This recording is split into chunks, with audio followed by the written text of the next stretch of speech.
মনটা থাকবে ওই নামের শব্দ শ্রবণে, মনটা থাকবে কানে। যখন নাম হচ্ছে মনটা কোথায় থাকবে? আর সেই কান দিয়ে কি শুনতে হবে? সেই হরে কৃষ্ণ মহামন্ত্র যেটা জপ করছো সেটা শুনবে।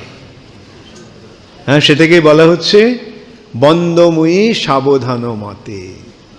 স অবধান মানে সাবধান, অনবধান মানে অমনোযোগী হয়ে নাম করা। ওকে, সকলে মনে থাকবে। তোমরা এই হরিনাম পাচ্ছ। হরিনাম কে? হরিনাম হচ্ছে যেই নাম সেই কৃষ্ণ। এই নাম হচ্ছে কৃষ্ণ স্বয়ং। নাম ও চিন্তামণি কৃষ্ণ চৈতন্য রস বিগ্রহ, পুণ্য শুদ্ধ নিত্য মুক্ত অভিন্নতাদ নামানামিন। এই নাম হচ্ছে চিন্তামণি সদৃশ্য। নাম ও চিন্তামণি কৃষ্ণ চৈতন্য রসের বিগ্রহ, পূর্ণ শুদ্ধ নিত্য মুক্ত অভিন্নতাদ নামানামিন। নাম আর নামীকে? নামী হচ্ছে কৃষ্ণ। এই নাম এবং নামী কৃষ্ণ অভিন্ন, এদের মধ্যে কোনো পার্থক্য নেই। মনে থাকবে? যখন নাম করছো তখন এই নাম হচ্ছে, এই নামের মাধ্যমে কাকে দেখতে পাচ্ছ? রাধা কৃষ্ণকে। হরে শব্দটা হচ্ছে হরা, হরাকে ডাকা, রাধারানীকে ডাকা। হে রাধে, হে হরে, হরে কৃষ্ণ। হরে, হরে কে? শ্রীমতী রাধারানী। কৃষ্ণ, কৃষ্ণ কৃষ্ণ হরে হরে। আবার হরে রাম, এই রামকে? রামকৃষ্ণ। এই রামকৃষ্ণ কেন? রমতে ইতি রাম। কৃষ্ণ একটা নাম কি? রাধা রমন। হ্যাঁ, এই যে রাধা রমন কৃষ্ণ, তিনি হচ্ছেন রাম। রামেতি, রাম রাম হরে হরে, হরে রাম রাম রাম হরে হরে। তাহলে আসলে যদিও আমরা বলছি হরে কৃষ্ণ কৃষ্ণ কৃষ্ণ হরে হরে, হরে রাম রাম রাম হরে হরে। এটি কে?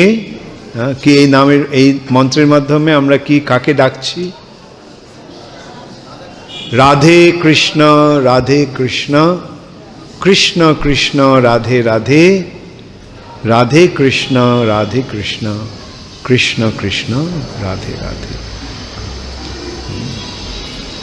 এইভাবে আমরা এই হরে কৃষ্ণ মহামন্ত্রের মাধ্যমে রাধা কৃষ্ণকে ডাকছি। আবার এই রাধা কৃষ্ণ এক হয়ে কে এসেছে? শ্রী চৈতন্য মহাপ্রভু। তাহলে এই নামের মাধ্যমে আমরা চৈতন্য মহাপ্রভুকে সম্বোধন করছি।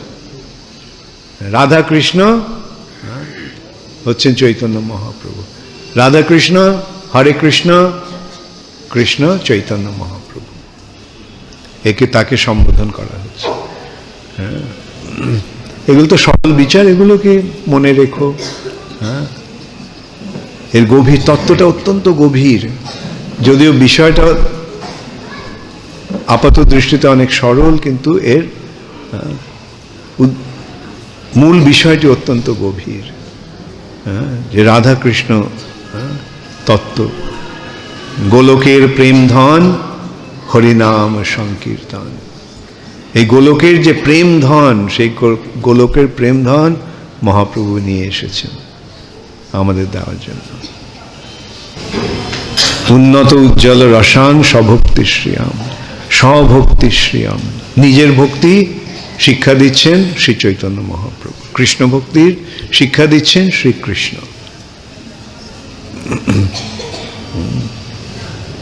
এই কথাগুলো বোঝার জন্য বড় বড় পণ্ডিত হতে হবে না, তবে কি করতে হবে? মনটাকে সরল করতে হবে। ভজ ভজ ভাই চৈতন্য নিতাই সুদৃঢ় বিশ্বাস করি।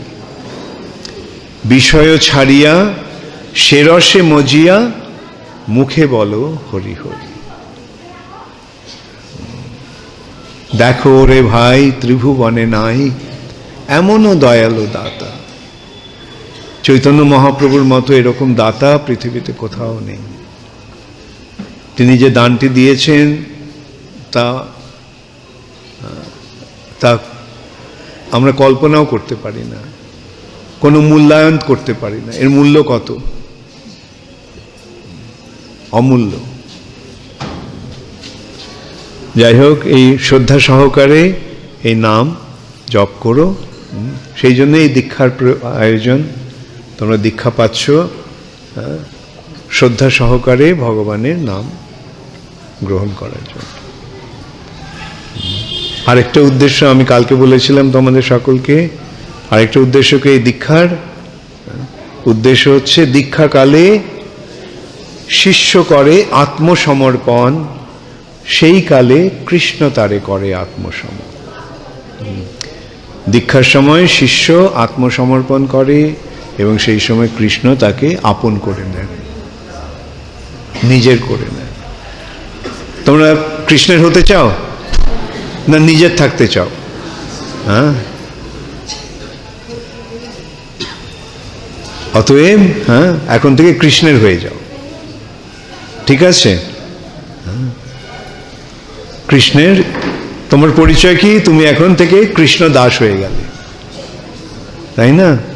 কৃষ্ণ দাস আর এবং কৃষ্ণ দাসী, কৃষ্ণের দাস দাসী হয়ে গেল। যাই হোক, এইভাবে তোমরা ভক্তিপথে খুব ভালোভাবে অগ্রসর হবে। হরে কৃষ্ণ।